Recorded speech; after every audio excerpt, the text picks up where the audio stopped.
माँ उठती क्यों नहीं?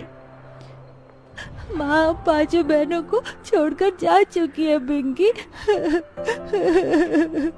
कहते कहते 9 साल की राधा भी रो पड़ी। बबीता, गौरी, राधा, पिंकी और मुनिया के सामने उनकी माँ की लाश पड़ी हुई थी, जिसे देख उस माँ की गरीब बेसहारा बेटियां सिसक सिसक कर रो रही थीं। सबसे छोटी मुनिया को पता भी नहीं था कि उसकी माँ उसे हमेशा के लिए छोड़कर जा चुकी है। पांचों ने बड़े दुख के साथ अपनी माँ का अंतिम संस्कार किया। बड़ा ही अजीब नजारा था। वो एक माँ अपनी चिता की अग्नि से जलते हुए उस ठंड में गर्माहट दे गई। ऐसे ही 2 दिन बीत गए। मुनिया रोने लगी।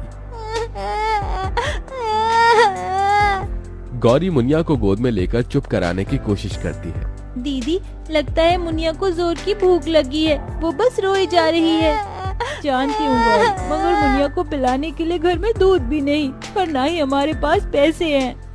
तभी बबीता राशन के डिब्बे देखती है, जिसमें उसे जरा सा चावल मिलता है, जिसे देख वो डबडबाई आंखों से कहती है, एक काम करती हूँ, इसका गीले चावल बनाकर सबको खिला देती हूँ। कम से कम इससे मेरी भूखी बहनों के पेट में कुछ तो जाएगा।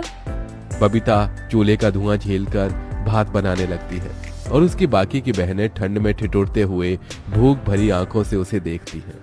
देखो, चावल बन गया मेरी बहनों, आओ खाते हैं। सबको भूख इतनी थी कि सब खाने लगी और बबीता एक एक दाना दूध मुनिया के मुंह में भी डालती। तभी एकदम से उन्हें गाजर के हलवे की खुशबू आती है। दीदी, लगता है किसी के घर गाजर का हलवा बन रहा है। याद है माँ हमारे लिए ठंड में कैसे खोया मावा डालकर गाजर का हलवा बनाती थी? हाँ पिंकी, याद है। मगर अब हमारे दुख के दिन चल रहे हैं। अब हम बहनों को ही एक दूसरे का ख्याल रखना है। इसके बाद पांचों सो जाती हैं। तभी आधी रात को पांचों ठंड से ठिठुरते हुए सो जाती हैं। तभी एकदम से आधी रात को बर्फ का तूफान उठता है। हे भगवान, कितनी जोर से बिजली चमक रही है। गौरी, पिंकी, राधा, उठो, हमें घर से निकलना होगा।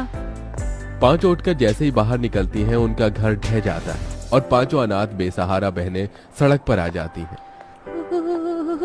दीदी, बहुत ठंड लग रही है।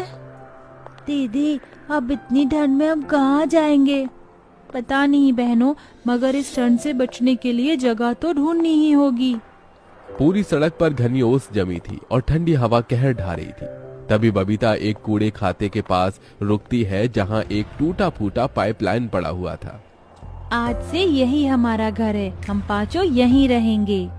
बेचारी बेसहारा बहनें उस कड़कड़ाती ठंड में उस पाइपलाइन में रात काटती हैं। अगले दिन बबीता काम ढूंढने जाती है, मगर बच्चा जानकर उसे कोई काम नहीं देता। हे भगवान, कोई मुझे काम नहीं दे रहा, ऐसे में अपनी बहनों को कैसे पालूंगी? तभी उसे एक रेडी पर गाजर का हलवा बिकता दिखाई देता है। ठंड के मौसम में सब गाजर का हलवा खाना पसंद करते हैं, क्यों ना मैं भी गाजर का हलवा बनाकर बेचूं? मगर पैसे कहाँ से लाऊं? तभी बबीता को कुछ लोग भीख मांगते दिखते हैं और उसकी आंखों के आगे अपनी बहनों का भूखा चेहरा आता, जिसके चलते वो भीख मांगने लगी। साहब जी, दया करके कुछ खाने को दे दो, मेरी बहनें बहुत भूखी हैं। तभी दया खाकर एक ढाबे वाला उसे रोटी देता है, जिसे लेकर वो जाने लगती है। तभी उसे बीच रास्ते में ठंड से ठिठुरती एक बुढ़िया दिखती है। तभी ललचाई आंखों से वो रोटी मांगती है। बेटी, बड़ी भूख लगी है, मुझे ये रोटी दे सकती हो? 2 दिन से कुछ नहीं खाया। ये लो अम्मा, ये रोटी आप खा लो। रोटी देकर जैसे ही बबीता जाने लगती है, तभी बुढ़िया परी बन जाती है।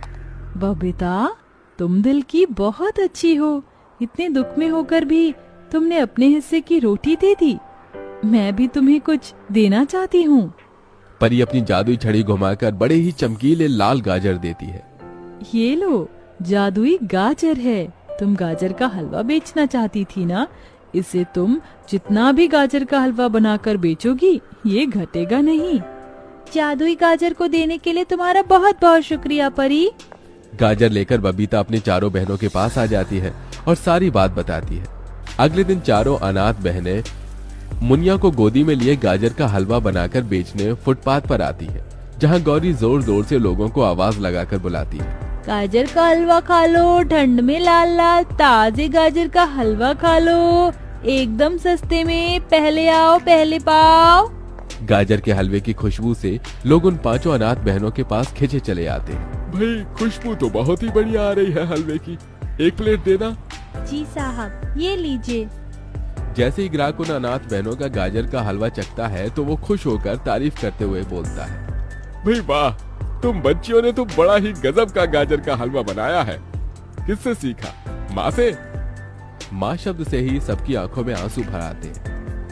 लेकिन हमारी माँ तो है ही नहीं, वो तो कब की मर गई, हम अनाथ हैं। पिंकी की ये बात सुनकर ग्राहक का दिल निकल आया। उसने दया का हाथ उनके सिर पर फेरते हुए कहा, बेटी, जिनका कोई नहीं होता उनका भगवान होता है, ये लो तुम्हारे पैसे। तभी एक और दूसरा ग्राहक वहां गाजर का हलवा खाने आया, जिसने गरम कोट और मफलर ओढ़ा था। वहीं बेचारी वो अपनी बहनें ठंड में ठिठुरे जा रही थी। अरे जरा एक प्लेट गाजर का हलवा तो लगाना। ये लीजिए बाबूजी। गाजर के हलवे का स्वाद इतना बढ़िया था कि ग्राहक ने एक नहीं बल्कि 2 से 3 प्लेट हलवा खाया।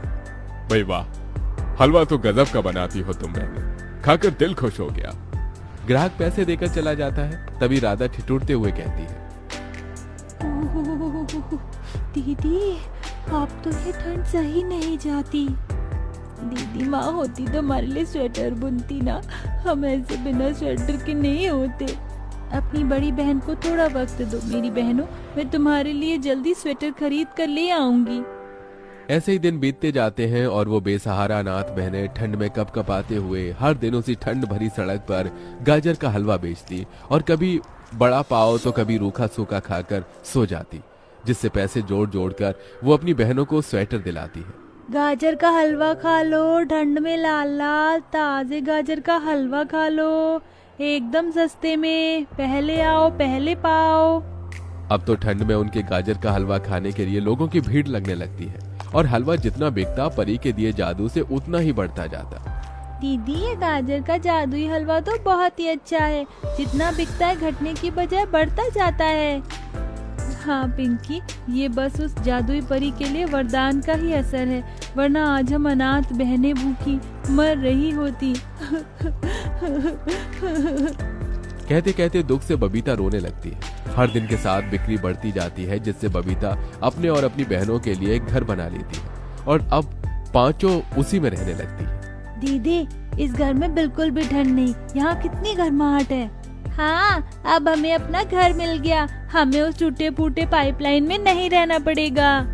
तभी डबडबाई आंखों से बबीता कहती है, हाँ मेरी बहनों, आज हम गरीब अनाथ बहनों के पास अपना घर है, इसलिए कुछ मीठा तो खाना चाहिए, और इस गाजर के हलवे से अच्छा क्या होगा। पांचों बहनें गाजर का हलवा खाकर उस खुशी को आपस में बांटती हैं और मुनिया अपनी तोतली जुबान में बोलती है, आता है। दीदी देखो, मुनिया भी बोलने लगी, गाजर का हलवा उसे भी पसंद आया।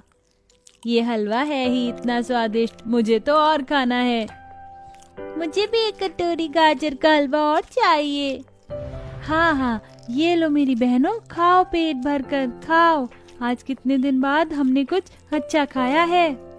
उस दिन से पांचों अनाथ बहनों का सारा दुख दूर हो जाता है, क्योंकि अब उनके पास अपनी छत थी। बबीता अपनी चारों बहनों को स्कूल भी भेजने लगती है और खुद सारी जिम्मेदारी उठा लेती है और हलवा बेचकर चारों को पढ़ाती लिखाती है।